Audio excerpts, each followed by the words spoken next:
Next plannings అంటే ఏం చెప్తారు? ముందు ఇంకా ఏం చేయబోతున్నారు?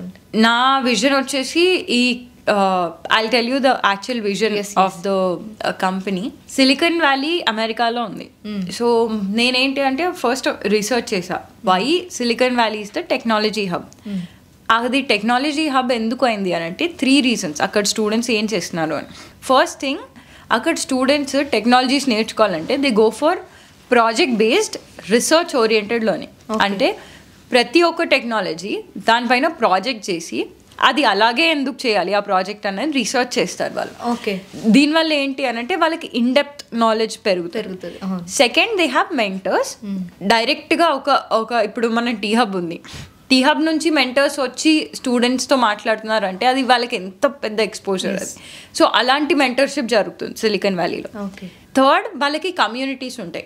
అంటే ప్రతి ఒక్క దానికి చిన్న చిన్న గ్రూప్స్.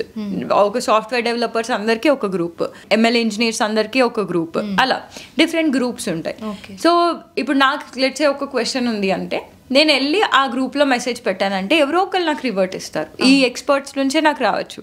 సో ఇన్ఎవిటబుల్లీ ఏమవుతుంది, అక్కడ నాకు ఒక ప్రాపర్ లెర్నింగ్ అవుతుంది. అట్ ద సేమ్ టైం నాకు ఏదైనా క్వశ్చన్ ఉంటే ఆర్ నాకు ఎవరైనా కోఫౌండర్ కావాలి అన్నా, లేదంటే ఇంకా ఏదైనా బెటర్గా చేయాలి అన్నా, అవంతా నాకు చేయడానికి ఒక స్పేస్ ఉంది. రైట్.